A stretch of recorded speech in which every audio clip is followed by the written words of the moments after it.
Halo semua, kembali lagi di Medika, Media Informasi dan Edukasi. Kali ini kita ada di segmen Amuba, Anak Muda Berkreasi. Pada segmen Amuba kali ini, kita bakal asik-asikan bareng sama teman-teman FKWM dan main kokologi. Apa sih itu kokologi? Kokologi berasal dari dua kata, yaitu kokoro dan logia. Kokoro berasal dari bahasa Jepang yang berarti pikiran, semangat, atau perasaan, dan logia yang berasal dari bahasa Yunani yang berarti ilmu. Kokologi berarti seri permainan psikologi yang dirancang untuk menyingkap emosi dan sifat tingkah laku seseorang. Selain itu, kokologi juga berarti istilah populer untuk tingkah laku manusia atau respon situasional. Cara bermain kokologi. Yang pertama, kalian hanya perlu mendengarkan dengan cermat pertanyaan yang dibacakan oleh MC. Yang kedua, kalian hanya perlu menjawab sejujur-jujurnya pertanyaan yang sudah dibacakan. Yang ketiga, kalian tinggal mendengarkan penjelasannya aja deh. Selamat bermain! Nah, udah tahu kan apa itu kokologi? Nanti saat aku membacakan pertanyaan, kalian boleh ikutan jawab ya. Tidak dapat dijinakkan. Ketika melihat seekor harimau atau macan tutul di kebun binatang, Anda merasa harimau nampak agak jinak, seolah-olah sesuatu yang liar dalam dirinya telah hilang. Bahkan, hewan besar seperti gajah atau beruang besar nampak jinak ketika terkunci di kandang. Itu mungkin alasan mengapa taman safari menjadi sangat populer. Dampak melihat binatang liar lebih besar ketika Anda melihatnya di alam bebas. Getarannya lebih terasa ketika hanya terpisah dengan kaca jendela yang tipis antara Anda dengan singa lapar. Anda sedang mengikuti tur di taman safari, menyusuri jalan di padang rumput. Dari jarak dekat, Anda melihat seekor singa jantan dan singa betina sedang makan dengan merobek-robek dan memakan daging mentah. Apa yang sedang Anda pikirkan saat melihat peristiwa buas ini? Kalau aku sih pas ngelihat dia makan daging tuh, tiba-tiba aku kepikiran tuh pas penjajahan Indonesia dulu. Terus Enggak sih? Soalnya kan belakangan ini tuh kayak refreshing kan, aku sering lihat TikTok. Nah, itu kayak ada lagu penjajahan gitu ke Indonesia. Terus tiba-tiba pas lihat itu, tiba-tiba kebayang kayak gitu. Aneh nggak sih kepikiran kayak gitu? Nggak apa-apa sih, cuman kalau perasaannya gimana perasaannya? Takut, senang, abis gitu excited atau gimana gitu? Ya biasa aja sih. Kan emang makan daging, kecuali dia makan daun gitu terus apa? Wah. Ya biasa aja ya kan dalam kandang ya. Terus aku harus gimana? Harus lari gitu atau gimana? Tapi yang ini ceritanya dia kayak di deket gitu loh. Oh ya mundur. Ya mundur aja. Terus gimana? Masa lari? Loh enggak, maksudnya kayak perasaannya gimana gitu? Kayak dia kayak lagi makan sih. Kayak excited, Iya. serem, baru melihat pertama kali atau gimana gitu. Oh iya. Ya barbar aja gitu kayak. Ya ampun ternyata ganas. Nggak tahu ya apa ya. Wow gitu ya. Ya wow aja ya paling ya. Ya Wow, udah gitu. memang gitu. Biasa aja. Yalah. Nah, ini ada penjelasannya, Kak. Jangan kaget ya, jangan kaget. Sebuah tur safari membuat Anda dapat mengamati kehidupan liar yang berbahaya dari tempat yang aman dan terlindungi. Singa yang sedang makan melambangkan peristiwa kekuatan alam yang dilepaskan. Nah, reaksi terhadap peristiwa itu menunjukkan bagaimana Anda bereaksi atau akan bereaksi ketika melihat film dewasa pertama kali. Biasa aja ya Kak gitu. Apa belum pernah ya? Belum lah, gimana sih? Oh iya ya, berarti Harus- mungkin nanti bakal biasa aja ya Kak ya waktu nanti. Oh my god. Enggak, tapi itu enggak bener. Oh, berarti gimana? Shock gitu? Iya, maksudnya pokoknya itu nggak bener, Mami. Oke. Wow. Oke. Oke, ini mungkin.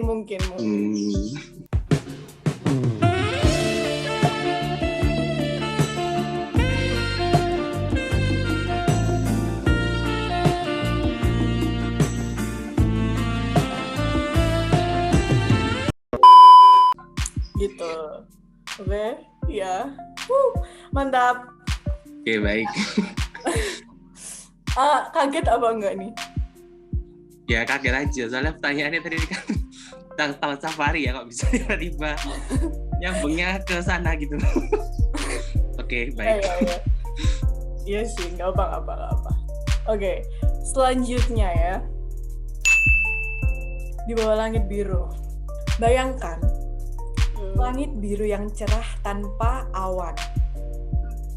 Hanya memikirkannya saja akan memberikan sedikit semangat. Sekarang, alihkan mata pikiran Anda untuk melihat pemandangan. Yang mana dari pemandangan di bawah ini yang paling menenangkan dan membuat Anda santai? Yang pertama, dataran penuh salju putih. Yang kedua, lautan biru. Yang ketiga, gunung yang hijau. Yang keempat, padang yang penuh dengan bunga berwarna kuning. Yang mana? Padang yang penuh dengan bunga warna kuning. Lautan biru. Mungkin aku memilih yang lautan yang berwarna biru itu. Jadi penjelasannya itu, warna biru itu memiliki kekuatan untuk menenangkan jiwa. Bahkan, gambaran warna biru dalam pikiran dapat memperlambat detak jantung dan membuat Anda mengambil nafas dalam-dalam.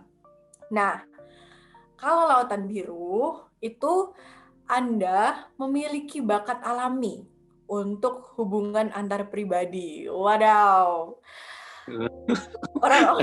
Orang-orang menghormati kemampuan Anda berkomunikasi dengan orang lain dan cara Anda membantu bermacam-macam kelompok bersama-sama. Terus, hanya dengan berada di sana, Anda membantu orang lain bekerja dengan lebih lancar dan efisien. Membuat Anda menjadi seorang anggota yang sangat berharga dalam tiap proyek atau tim. Gitu. Gila, bangga sih. Akhirnya beda sama yang awal ya. Berasa ada sesuatu gitu ya, spesial gitu ternyata ya dari saya gitu ya. Wow, gimana? Iya, yang lain? Hebat. Yang kedua bagus. Kalau yang padang yang penuh dengan bunga warna kuning, Anda adalah sumber pengetahuan dan kreativitas. Wow. Bagus artinya. Terus penuh dengan gagasan dan potensi yang hampir tidak terbatas. Bagus. Untung Tetaplah. Masih ada. Tetaplah menyesuaikan diri terhadap perasaan orang lain dan jangan pernah berhenti membangun mimpi. Tidak ada apapun yang tidak dapat Anda capai. Bagus banget. Cocok ya? Iya, cocok ya? Wow, ya. Luar biasa. Anda menjadi hakim. Anda tentu tahu suasana ruang pengadilan. Bunyi pukulan palu, pengacara yang cerdik, keheningan yang muncul ketika putusan dibacakan. Ada beberapa adegan film yang lebih dramatis daripada suasana ruang pengadilan. Itu adalah peperangan intelektual yang tegang di mana garis antara benar dan salah kadang-kadang tidak jelas dan hubungan antara hukum dan keadilan agak membingungkan. Jika Anda adalah seorang aktor yang berperan dalam drama pengadilan, karakter mana yang dibayangkan sebagai diri Anda? Nah, ada 4 pilihannya. Pengacara, detektif, tersangka, sama saksi? Yang saksi mungkin ya. Kalau aku pilihnya detektif. Detektif. Ini aku bakal bacain penjelasannya ya. Nah, dalam istilah psikologi, aktor itu diasosiasikan dengan jiwa sosial dari bahasa Latin yang berarti topeng. Wajah yang Anda gunakan untuk berurusan dengan dunia luar membayangkan diri Anda sebagai seorang aktor, memberikan kebebasan untuk memainkan peran sebagai diri sendiri. Setting ruang pengadilan menambah kegembiraan dan intensitas adegan tersebut. Bayangan peran yang sedang dimainkan menunjukkan bagaimana respon Anda terhadap krisis, gitu ya. Kalau kamu milih yang detektif, itu Anda tidak terpengaruh dengan kekacauan dan kebingungan dan selalu dapat menguasai diri saat orang lain tidak. Bener nggak nih? Aku harap sih gitu ya. Sepertinya, oke, ya. Terus, ini berarti masalah nampaknya mengikuti Anda. Tapi Anda tidak keberatan dengan penambahan stres, bahkan membuat lebih tenang. Itu benar nggak itu? Kayaknya ada benar juga sih.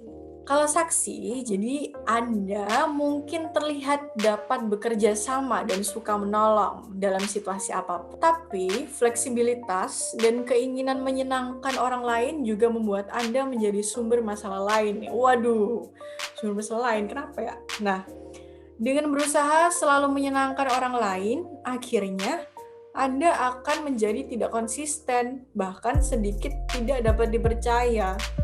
Jangan terlalu khawatir tentang apakah pernyataan Anda akan membuat orang senang atau sedih. Nah, satu-satunya hal yang harus Anda buktikan adalah diri sendiri. Gitu, guys. Tidak sabar menunggu. Memulai pekerjaan di tempat kerja baru selalu membuat stres.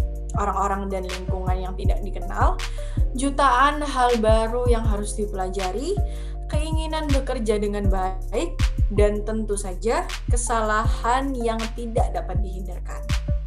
Kita belajar dengan membuat kesalahan, kemudian berusaha tidak mengulanginya. Seseorang teman baru saja menerima pekerjaan sebagai pelayan restoran. Suatu hari, Anda memutuskan mengunjungi dan melihat bagaimana perkembangannya.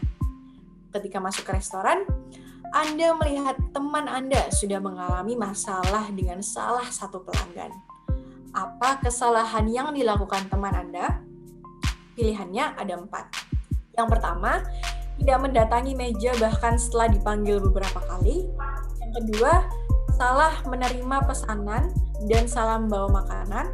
Yang ketiga, menumpahkan sesuatu di baju pelanggan. Yang keempat, mulai membersihkan meja sebelum pelanggan selesai makan. Nah, yang mana menurutmu? Mungkin pilih yang nomor 1, tidak mendatangi meja bahkan setelah dipanggil beberapa kali. Mungkin yang menumpahkan makanan. Melihatnya sebagai yang kedua itu sih, yang salah ngasih makan. Nah, jadi penjelasannya itu, teman yang bekerja di restoran mewakili Anda sendiri ternyata. Nah, kesalahan yang Anda lihat dilakukan teman berakar pada pengakuan bawah sadar Anda terhadap kelemahan pribadi Anda, khususnya dalam merespon kebutuhan orang lain. Kesalahan yang teman Anda lakukan adalah masalah yang ditemukan dalam kehidupan cinta Anda. Ups, oke. Tenang ya kak. Yang berarti kan tidak mendatangi meja bahkan setelah dipanggil beberapa kali. Penjelasannya, Anda kurang berkonsentrasi dan memfokuskan diri terhadap pasangan. Ketika akan keluar rumah di suatu malam, Anda mungkin hanya menghindari kencan saat melihat sesuatu yang menarik perhatian. Mungkin Anda selalu terperangkap melihat ke arah yang tidak seharusnya. Kurang fokus, konsentrasi dapat diartikan sebagai kurangnya perhatian. Jadi, cobalah lebih memberikan perhatian. Nah, kamu kan milih yang salah menerima pesanan dan salah membawa makanan ya. Nah, jadi penjelasannya itu Anda sangat kurang memiliki tanggung jawab pribadi. Benar-benar, masih lanjutannya. Masih ada, astaga. Mungkin dimanifestasikan dengan selalu datang terlambat atau membawa teman yang tidak diundang ke dalam kencan yang seharusnya hanya berdua saja. Jika asmara adalah seperti kontrak antara dua orang, Anda sudah melakukan banyak pelanggaran. Jika Anda memiliki kehidupan cinta yang lebih berbahagia, buatlah kebijakan yang kuat untuk memikirkan perasaan pasangan sebelum melakukan sesuatu. Waduh. Is that true? Itu benar sih, tapi masa lalu sih ya. Jadi kalau penjelasan yang menumpahkan ini adalah Anda terlalu gugup dalam berkencan. Anda ingin segalanya sempurna dan berjalan lancar. Tapi sulit bagi orang lain untuk santai ketika Anda terlalu cerewet dengan setiap rincian. Anda mungkin ingin membuat kesan pertama yang baik dengan berlaku serius. Tapi orang mudah cepat letih dengan tingkat stres yang tinggi karena kelakuan Anda. Ini kira-kira bener nggak nih, Kak? Ya apa ya? Nggak bisa komentar, nggak punya pacar ini.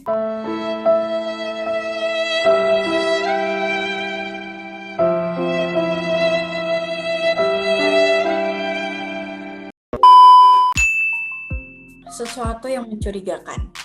Jika berbicara mengenai santai di alam bebas, beberapa orang tertarik memancing. Setiap akhir minggu tidak peduli cuacanya. Para pemancing pergi ke tempat favorit, diikuti para pemancing pemula untuk menangkap ikan. Tidak banyak aktivitas lain yang dapat dibanggakan, seperti ketagihan memancing.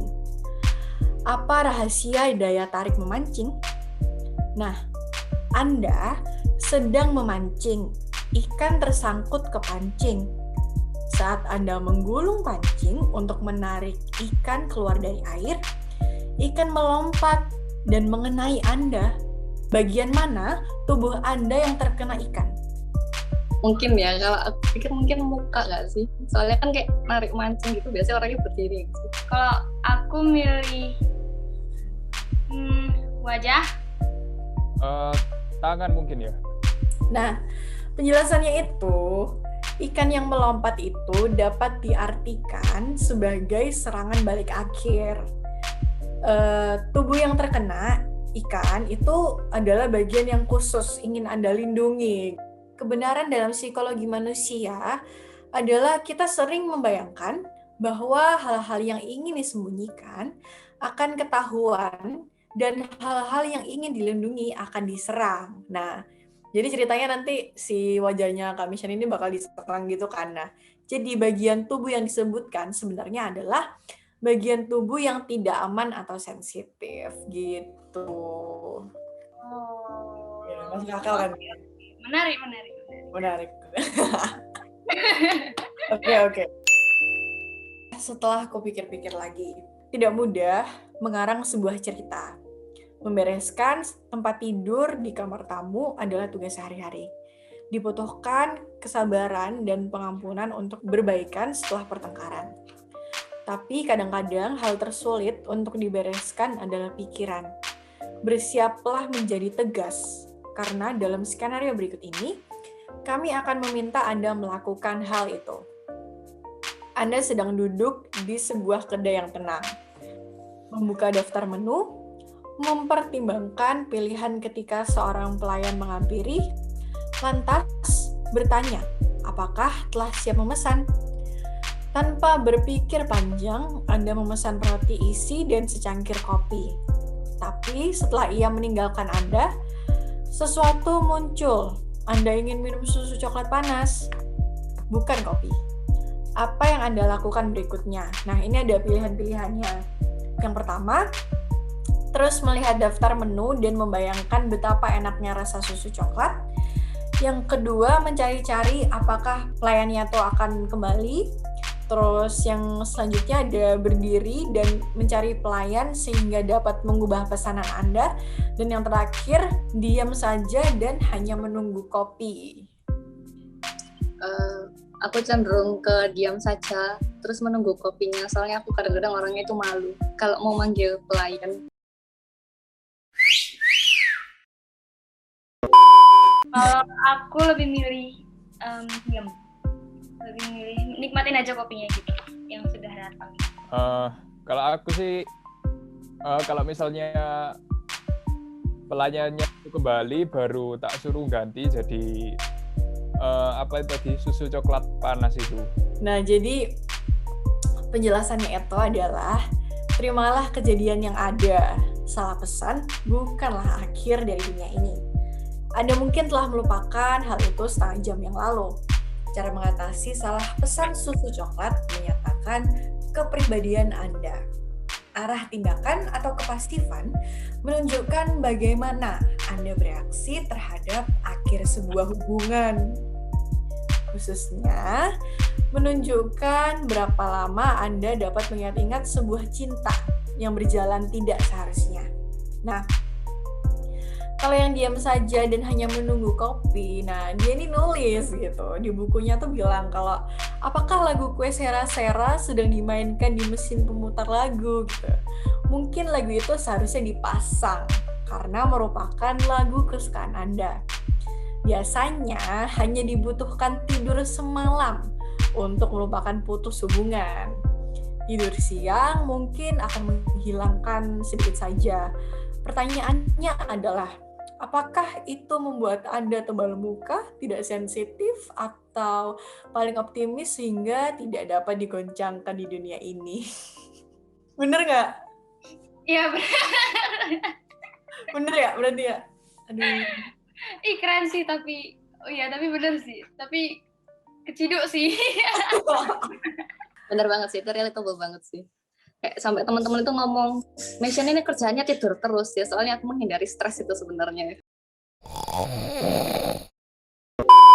Nah, kalau kamu pilih yang mencari-cari apakah pelayan akan kembali ini, itu Anda tidak begitu senang dengan putusnya hubungan. Tapi Anda sudah pasti tidak ingin membuat perhatian. Sebenarnya, Anda terlalu khawatir tentang apa yang akan dipikirkan orang lain. Anda lebih khawatir bahwa orang-orang akan membicarakan tentang Anda yang diputuskan hubungan, bukannya tentang cerita sebenarnya. Kalau dipikir-pikir, kesombongan adalah alasan Anda diputuskan. Ini salah apa bener ya? Berarti maksudnya egonya agak tinggi gitu ya? Iya, kayak kamu aduh nggak mau lah dibilang putus gitu. Aku nggak tahu sih, tapi mungkin ada benarnya lah. Tapi aku sendiri juga nggak tahu apa benar kalau aku sombong itu ya. Nggak bisa pastiin juga.